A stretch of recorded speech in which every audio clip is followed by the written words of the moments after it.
Coucou, j'espère que vous allez bien depuis hier. On est le 28, donc on ouvre le calendrier de l'après de chez Scrapdiddy. Donc on en arrive bientôt au bout, hein. On est bientôt le 31. Donc ça nous fait patienter jusqu'au jour de l'an. C'est cool.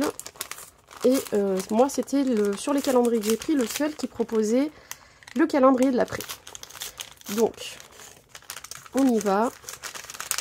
Hop. Alors, un tampon. Ah, c'est cool. Ouais, sympa. Très beau. Un beau feuillage. Voilà. Un beau feuillage. Ici, qui a été proposé colorisé comme ça. Et vous voyez, il est quand même assez grand. Donc ça, c'est top. Je sais pas combien il fait. On va mesurer ça. À peu près 3 par 7,5. Donc ça, c'est cool. Il est grand. Trop chouette. Voilà. Encore une belle surprise aujourd'hui. Je vous ferai une petite vidéo bilan des calendriers. Alors, je ne sais pas encore comment m'y prendre parce qu'il y a énormément de choses. Est-ce que je fais un bilan des deux boutiques, Saga Post Scrap pour ma part et Scrapdiddy? Mais il y a beaucoup d'éléments à présenter, ou je fais deux vidéos différentes, une vidéo résumé global de Scrapdiddy et résumé global de Saga Post Scrap. Je vais voir. Donnez-moi votre avis en commentaire si jamais vous préférez dissocier les deux pour bien vous rendre compte de l'un et de l'autre, ou si vous préférez qu'on compare. Enfin non, le but c'est pas de les comparer, mais qu'on puisse avoir voilà l'élément de préférence pour l'un ou pour l'autre et le fait de les présenter ensemble. C'est deux calendriers complètement différents, avec des univers différents.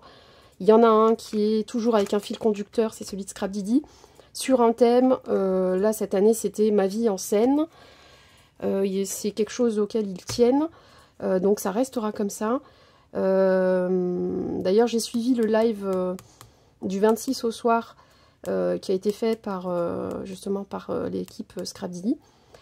Et elle mentionnait, alors déjà elle a fait gagner les tickets gagnants, elle a tiré au sort les tickets gagnants, j'ai perdu, mais voilà, c'est pas grave, c'est sympa quand même de proposer ça. Il y avait plusieurs bons d'achat à gagner et des lots également, donc moi je n'ai rien gagné. Et elle parlait justement d'une évolution du calendrier, pour lequel elle va faire un questionnaire. En fait, elle va nous envoyer un questionnaire par mail, qu'on puisse un peu donner notre avis, etc. Et ensuite, elle décidera de quelques changements pour l'an prochain, tout simplement. Ensuite, pour Saga Post Scrap, c'est plutôt un univers un peu tout mélangé. Il n'y a pas forcément que du Noël. Il y a des découpes bois, comme Scrapdiddy d'ailleurs, sauf qu'elles ne sont pas adhésives. Mais il y a tout, on voit bien un style, c'est-à-dire si on vous disait pas quel calendrier et qui, et ben par les produits vous arrivez à avoir une identité qui est bien différente chez les deux boutiques. Et généralement dans toutes les boutiques il y a sa propre identité. Donc voilà, moi c'est deux calendriers que j'adore. J'avais testé celui de chez 4 ans Scrap l'année dernière. C'était plutôt sympa, mais un peu plus minimaliste. Après, on s'entend, hein, c'était pas le même prix non plus. Mais voilà, il faut aimer le style du calendrier surtout en fait. Il y a des filles qui raisonnent plutôt sur est-ce qu'on en a pour notre argent. Moi je suis pas du tout là-dessus parce que il y a tout un boulot derrière, il y a tout un coup d'emballage, tout un coup de design. Ça leur prend toute l'année en fait pour préparer les calendriers de l'Avent.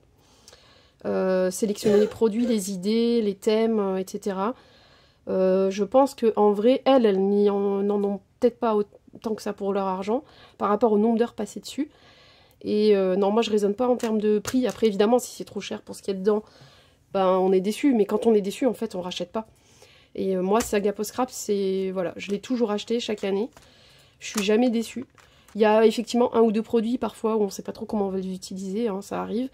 Mais au pire, on les offre à quelqu'un et on fait plaisir, ou peut-être après, pendant l'année, on trouve un moyen de les utiliser. Mais dans l'ensemble, je suis toujours contente de mes cadeaux. Faut pas rechercher quelque chose de précis, en fait. Voilà, donc c'est 2 calendriers complètement différents, avec des façons de faire complètement différentes. Et bah, moi j'aime bien les deux, voilà. 4 ans scrap, c'est pas que c'était pas bien, hein, je dis pas ça, mais j'ai moins accroché. Il y a beaucoup de papier, ouais, j'ai moins accroché. Après, ça dépend de ce que chacun recherche. J'ai pas testé, c'est celui d'Happy Little Fox, mais je crois que c'est un peu le même esprit que 4 ans scrap. À voir, voilà, à voir. Ça permet de changer aussi, de pas toujours prendre chaque année les mêmes calendriers.